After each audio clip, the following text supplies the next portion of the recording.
Seguze. You're listening to the Yuriwaze podcast, and I'm Greg Horn. I'm the editor-publisher of the Yuriwaze newspaper, and today we're going to be talking about a very important subject that many may have been neglecting over the last 11 months that we've been in this global pandemic, and that's mental health. And we're here today with LoAnna Zacharie, who is a support counselor at Kahnawake Shakotiia'takehnhas Community Services. And so we wanted to talk to her about what I think, I guess, what people can do to support their own mental health and what they can do if they need help, and signs and symptoms too of people that could be in a mental health crisis, whether it be yourself or a friend or family or whoever. Good day.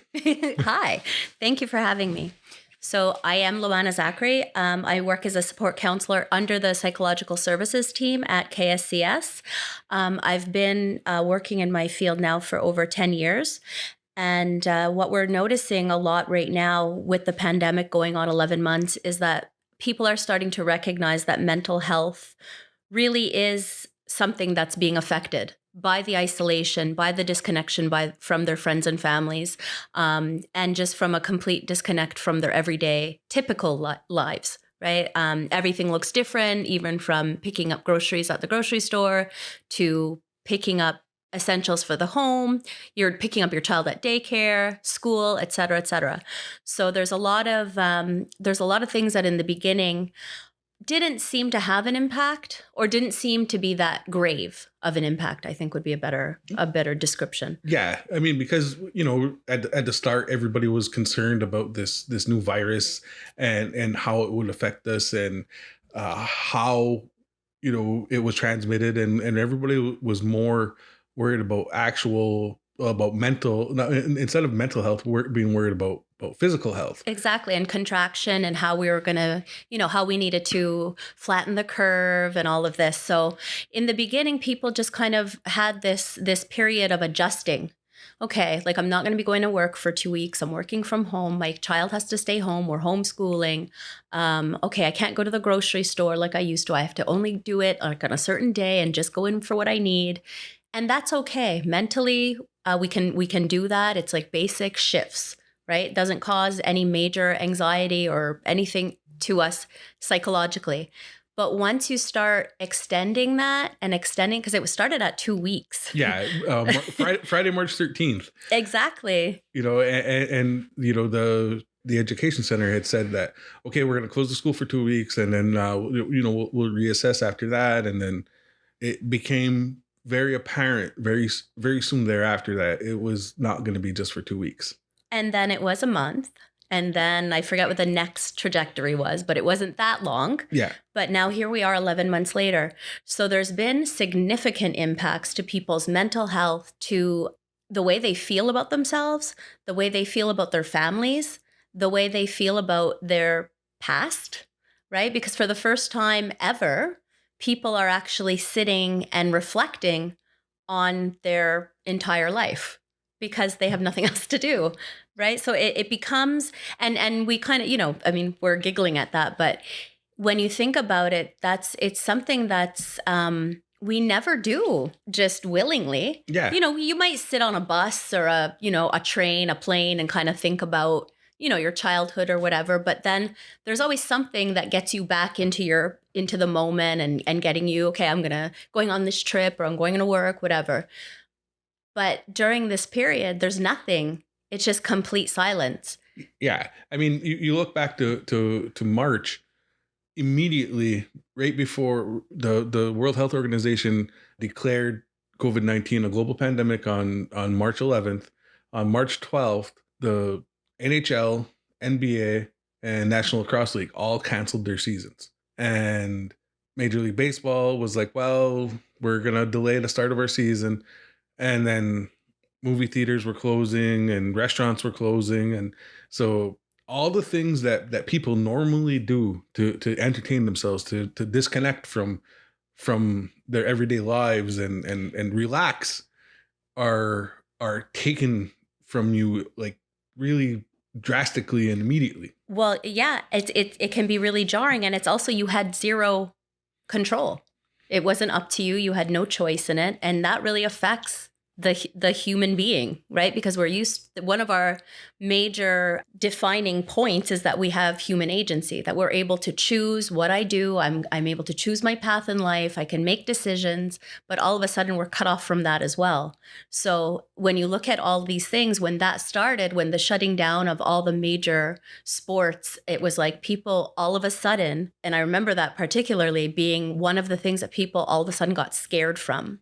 Because it was like, oh my God, this is real. Like they wouldn't stop concerts or cancel these festivals if this wasn't for real. And the minute you introduce fear to the human race, it just starts panic. Yeah. So that's kind of where it went from there. Once I think it was kind of, I mean, I'm talking about my experience as a counselor in Kahnawake. So in the beginning, March, April, May, we were focused really on those clients who were already vulnerable. So clients we already had and knew were suffering from anxiety or whatever the gamut, the complete spectrum of mental health. We focused strongly on them to make sure they were good, to make sure that they weren't too overstimulated by all the changes, by all the adaptations. We were helping them through that, and they were good. But then all of a sudden the summer hit and people started to realize like life isn't going to look normal for a long time.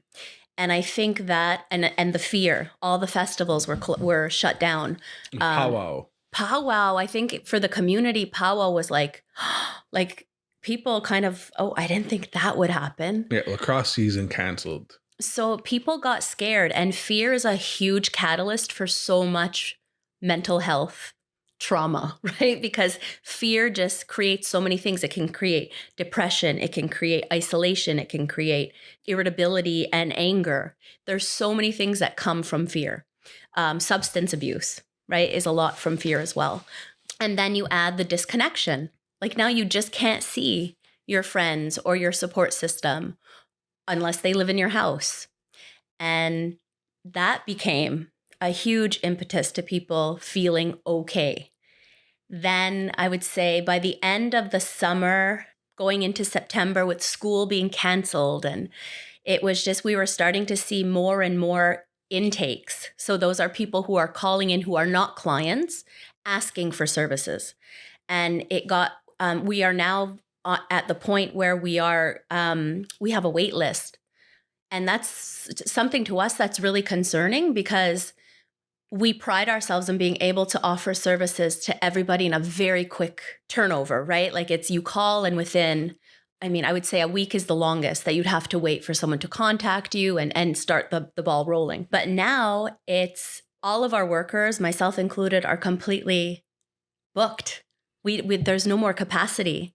And we're realizing that we really need, our next generation to study social work, to study psychology, to want to become counselors, therapists, mental health workers, frontline workers, because there's not enough of us. We're trying and we're all just, it's getting to the point where now the frontline workers are getting that exhaustion because, 11 months ago, everybody got this long March break, right?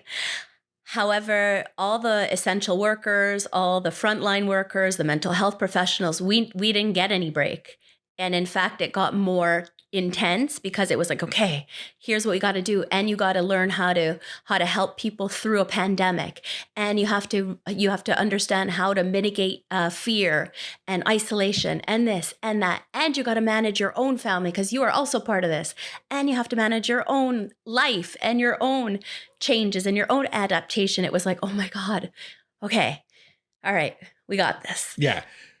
And then now a year later, it's like, I mean, I know I can speak for myself, but I know my colleagues as well. We're tired. Like it's a lot. It's a lot on everybody and the frontline workers too, because we're a limited group. Yeah. And like in my line of work, right? We're here, we're covering the community and we're writing stories about the news in the community. And most of the news that we're writing about is on the pandemic. Yeah. And we're also living through the pandemic. So it's really strange for us to be living through something and covering it at the same time. uh so and then the extra hours that are required to be able to get the most information out to the community in a timely fashion, and how things are changing, and you And I know think that's a side that maybe people who aren't in our lines of work get to see necessarily, because it's true. Like when you say that the extended hours of time, like since the pandemic, I don't work my usual, 37 hours a week. And it's kind of, I work 7 days a week, kind of everywhere, because you can't really say, well, after 4:30 or this, it just becomes very difficult to manage, because if you have a client who's in crisis on the weekend, it's really hard to say like, okay, well, I'm off the clock, right? So you're just constantly, because you also know the on-call worker is overworked and tired. So it's like, okay, I'm going to help her. I'm going to they're my clients. I'll work it out. But then we're all doing this, and it's like, oh my God, yeah. we need so a break. so yeah, I mean, and it gets a little overwhelming, being a frontline worker and being an essential worker and working for an essential business, and it gets really really rough sometimes. But again, there's always people that I think that are feeling it, have it worse than I think we do. And you look at people who have to, because they've either been in contact with somebody, or who has the virus, or they have the virus themselves, or any number of situations where they have to isolate for 14 days. And how, I mean, I'm sure you've had clients in that situation, and how does that affect them? I think that's a really good question, because we're actually seeing, we focus so much on how the typical population is affected by the isolation, by the disconnection, and we tend to forget about those people who have to really isolate and quarantine and not leave their house and not come into contact even with people in their own home. And we think, well, 14 days, that's not that long, right? But for these individuals, these families, these cohorts of people, it's very emotionally intense.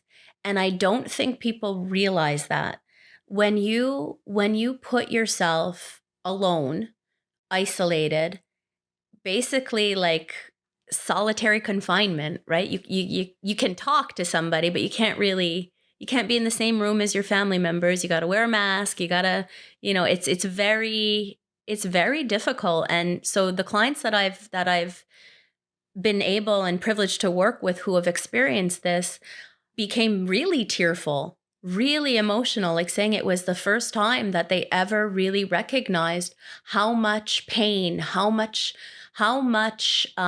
work they really needed to do on themselves, because it was the first time where they actually had the time to sit and be with themselves, because they couldn't have their sister, brother, mother, father, uncle come in and talk to them, right? It was just them, because they had to quarantine themselves in a home.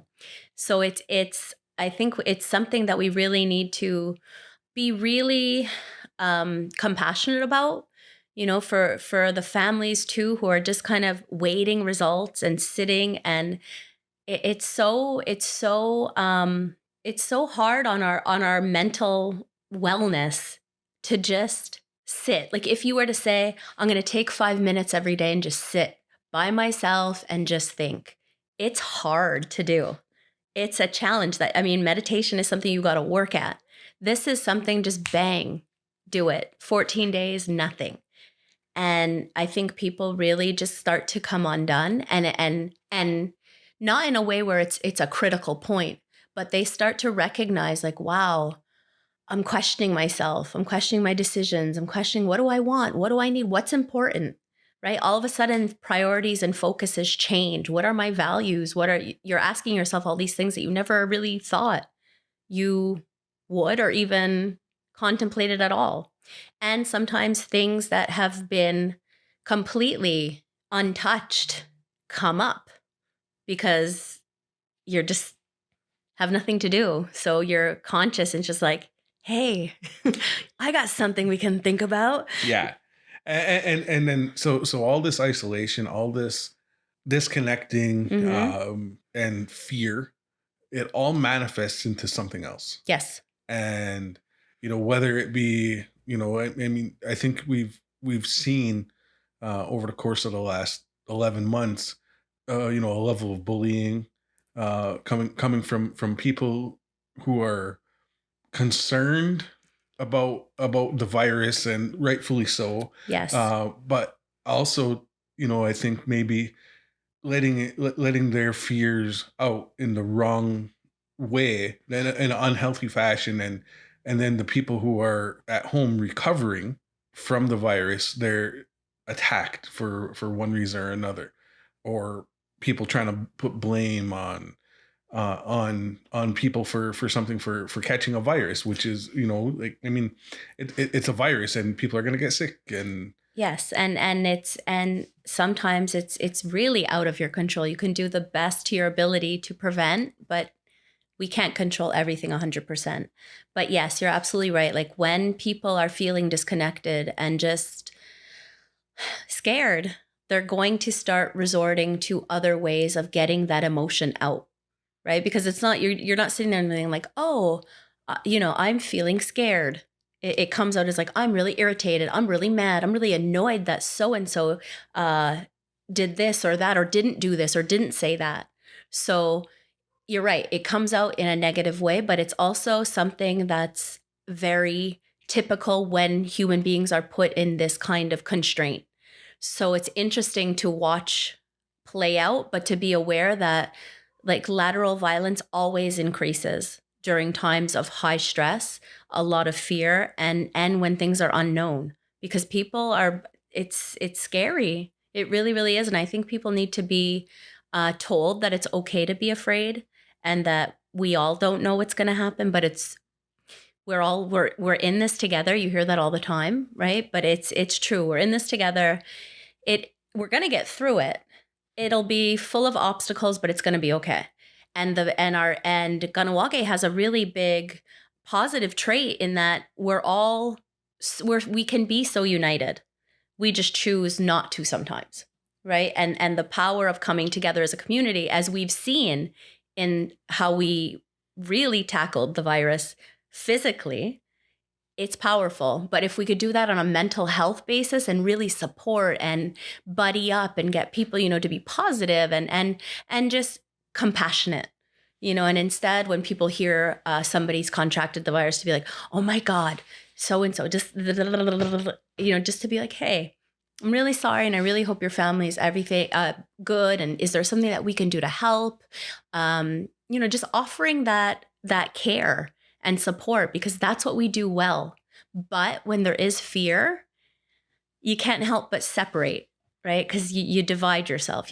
That's just something that happens. But if we're mindful of it, I think we can turn it around. And I think another thing that people don't realize, or may not be able to recognize, is the signs of people that are having mental health issues, and how they can help somebody. Yes, that's a great question. I think what's really important to note is that we're in a global pandemic. Everybody is suffering in some capacity, emotionally, mentally. You can't not have your whole life turned upside down and not have some sort of effect from it, right? So to be mindful that, everybody could feel a sense of anxiety right now, when before they were very carefree individuals, or very, not that bothered by disruptions in their life. And now they're like, I'm so irritable, I'm so anxious. That's normal. It's okay. What we, from a healthcare professional perspective, what we look at is level of functioning. So if I'm able to get up, do my everyday functioning, go to work, pick up my kid, do my chores, get my stuff done, keep to my responsibilities, and it's minimally impaired, then it's okay. I mean, yes, we also need support, but that's why we also encourage peer support, right? Like finding somebody, whether it's a family member, a friend, just somebody that you can kind of bounce off of and just say like, oh, today's a hard day. And someone who can listen to you. Nobody has to fix it for you, but just to hear you, validate you, and you can move on. That's when there's very little impairment, it's just, I know that I don't feel like I normally do, then that can be very helpful. And just to be aware in yourself that it's okay. That's normal. There's nothing to be concerned about unless it lasts much longer too, right? Where we always look at level of functioning and duration. I mean, if this is ongoing and getting worse and worse and worse, then yes. But if it's minimal and that's okay. When people start to have real impairments to their functioning, like they can't get out of bed or they won't get out of bed, they can't eat, they can't sleep, they are, experiencing debilitating anxiety where they can't seem to catch their breath. They have obsessive thoughts. They have ruminating thoughts. Like they just can't get it out of their head. It's becoming almost obsessive, or that I can't do my work because my thoughts are so focused on, oh my God, what if I get COVID? What if I die? What if or some vein of that fear, right? That's when it becomes more and more concerning. When they can't, when they feel maybe I just don't feel like I have the capacity anymore to care for my kids like I did. Like I'm really struggling. They can't make it through the day without bouts of crying or just extreme irritability, depression. And depression, I mean, is a huge spectrum. But what I'm talking about is where it's you can't go to work. You can't pick up the kids. You can't interact with anybody, even on a minimal level. Those are where it's very important to have a professional involved. So it's like, I know I'm dealing with one end of the spectrum to the other, but anywhere in between, it's yes. I mean, I think support's always helpful, but you want to make sure that you're managing in a way where you feel supported for yourself. You feel a sense of control, like I can do this. And you also have somebody there helping you. When it gets to the point where that's uncontrollable and you feel you can't manage on your own, it's so important to have a professional involved. Like just because it mental health progresses, right? Any kind of depression, anxiety, it's just going to get worse untreated. So it's very important to get somebody involved when you're recognizing that I need help. I can't do this on my own anymore. Yeah. And then, sometimes as we've seen, not being able to go to work or not being able to see your family. And those are things that are caused by decisions that are made for us. Right. Yes. So then there's that loss of feeling of control and being able to do things on your own. And then now you remove that decision from you, and you can't go visit your mother and father. You can't go visit your sister. You can't see your best friends, and it's forbidden. Yeah. You could get a fine. It becomes. Yeah. And then on top of that, then you can't go to work for 6 weeks. Mm-hmm. So, there's all these things that end up building up, and somebody who might be mentally healthy, yeah, but having all these things weigh down on them, they might get to a breaking point. And that's what I was saying earlier, is that I think we're all at that breaking point right now where it's just like, it's enough. I'm tired of having to wear a mask. I don't want to hear about okay, now the new rule is ABC. It's like everybody's kind of at their breaking point where it's like, no, I'm over it. And then the rules change constantly. All the time, every day. And I mean, it's not so much today that it's like that, but especially at the beginning Well, even about a month or two ago, it was like, okay, this, Yeah. it just week to week, it was like, I don't know, what are we going to be allowed to do or not allowed to do? So it takes a toll. It really does. And that's why I'm saying it's a tough time to be working in mental health, because it's like we're all kind of teetering, right, on that tightrope. Yeah, I'm okay. It's manageable, but some days it's not. And just to normalize that and to let people know, like, even, myself, some days are a real struggle, because it's like, you feel responsible to the community. You feel like, I really want to help and be there. But at the same time, like, I feel like my cup is empty, right? Because it's nonstop all the time. Then you come home and you have to be a parent. You have to be a human. You have your friends, your life. And it's like, you feel spent. And people who are working from home with their kids, homeschooling, I have so much compassion for them, because I can't imagine what that is like and how to manage that amount of work, as well as be a mom or a dad, as well as prepare, like, get your house together. It's a lot. Like, how are we not all just a little bit not okay? Yeah. And I think that the conversation needs to also include that it's okay to not be okay. Yes. And I think that's one of my biggest things that I want people to take with them, is that it's all right. Doesn't mean there's something wrong with you. It just means you're human, and all this change and global pandemic. I mean, that's when it's so scary. Yeah. So it's normal. You're a human being. It's okay. But to know when for yourself it gets to a point where it's like, yeah, but I'm not okay and I need help, I think is the key. But I can't emphasize enough how people need to get their support networks. Like, even if it's just one friend or one, whoever that person is, I a lot of clients I have too will say, like, but I don't have friends, I don't have family. There's somebody, and we'll go through, and it's like, hey, but we're going to find someone. And sometimes it might take a little to find that person, but there's always someone. And because we're moving to such an online world, right? Like, just because of the pandemic, everything's done through Zoom, and there's so many opportunities for people to find support online as well. There's so many groups. You can find people on, even if you're in a group on Facebook, to find someone that just to connect. Doesn't have to be anything meaningful, or it's just someone that is there and is recognizing and telling you, I see you, you exist. Hey, hi.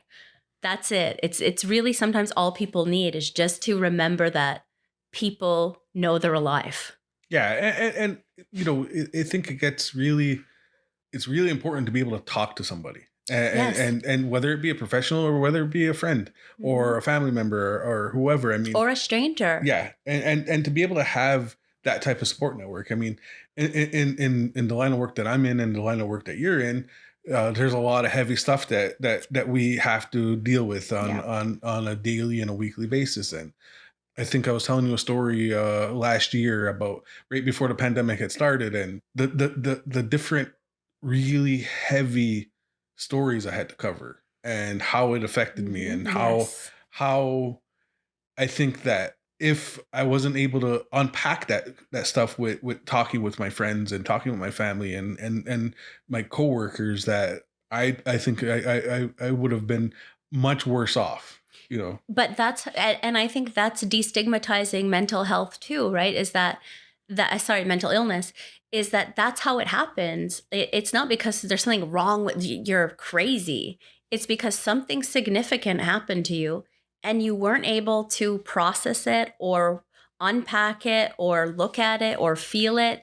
And it just lives in your body, and it becomes a mental health issue. Right. So you're absolutely right. If you had experienced something traumatic or had to report on a traumatic event and just went home and said, well, it's okay. It's good. It was just work. your body's going to call BS on that, right? Yeah, Because eventually. eventually, Yeah. but it's going to come out in some sort of, could it be anger? Could it be depression, anxiety? We don't know. It could manifest to whatever. But for people to understand, this isn't a crazy thing. This is a human thing. That's why it's so important to feel what you need to feel, because if you don't, your body's going to keep the score and it's coming out some way. Whatever goes in has to come out. It's a general rule. So keep that in mind too, because if you're not talking about it, feeling it, if you're trying to ignore it, repress it, doesn't bother me, I don't care. Your body knows. You can say it all you want. Something's got to give. So get a friend, worst case, at least have an outlet, journal writing. Getting it out is so important. But connection is really what I want to endorse. It's find someone. Yeah. So I guess if somebody is really in need of service, Mm-hmm. and they want to get services from the community or from in Kahnawake, how do they go about doing so? Okay. Well, KSCS, you can always call the intake line, right? So you call our regular number, 450-632-6880. You ask for the intake worker, and she'll discuss with you what your needs are, what you're looking for. As I mentioned before, we are operating on a wait list right now, just based on circumstances. But rest assured, it's our first priority. There's never ever going to be a time where we'll say, "Oh, you're in dire straits. Well, call tomorrow." That's in no way gonna happen. But just if somebody's calling and saying, like, I really need support, I'm really struggling, that may need to take some time while we get someone who can take on another client, who can take on a file. So, but everybody's getting addressed is what I want to. We're not just stockpiling recordings and we'll get to your voicemail when we get to it. No. But so to call the intake worker, have a discussion about what it is you're looking for. And to keep in mind, we do have our team, our mental health team, but we also work with service providers who are in and around the Montreal area, who are contracted with KSCS, who can take clients as well. So again, because of the global pandemic, those workers as well are booked. So we're noticing across the board just a lot of obstacles, which is also telling us mental health needs to be addressed. Something's got to give, because this isn't just a Kahnawake situation. This is everywhere now. Anywhere you go, there's a wait list of over a year for mental health. And that's not okay. Like, imagine. So somebody's got to hear that and advocate. And it can't just be us, right? Like, it has to be government and saying, like, no, this is important. We have, for our health services, but mental health always kind of seems to, it's a quiet thing. So people don't really recognize it as being like, let's focus on that. So, but the shift really needs to happen because people are struggling. And at times it can lead to really horrific circumstances, right? Because people become desperate without help. Yeah. So again, if somebody needs help, can you just repeat the number again? Yeah, 450-632-6880. And you're going to ask to speak to an intake worker. And just to also make clear, if anyone is ever in crisis, so that means, you cannot help yourself. You need help immediately. We have somebody on from 4:30 till 8 in the morning to take any calls of those nature as well. And you call at the PKs. So that's 450-632-6505. Okay. So at any time of day, that's now 24 hours, right? So crisis always needs to be addressed immediately. But what we hope in doing these campaigns and getting people aware of what mental illness is, what mental health looks like and doesn't look like, is to get people to get help before it becomes crisis. But to know that even during the global pandemic, crisis intervention is always available. Like, you're not alone.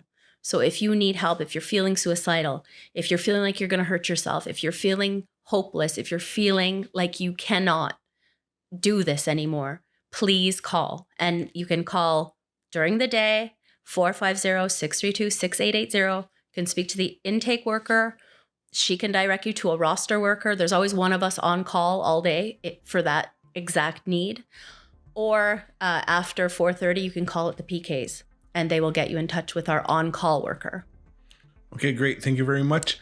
This is the Yuri Was a podcast, and we just spoke with LoAnna Zacharie from Kahnawake, Shakotiia'takehnhas Community Services. And, we're just reminding you that it's okay to not be okay, and that mental health matters. And, if you have any questions or comments, leave them below. Thank you very much. Thank you.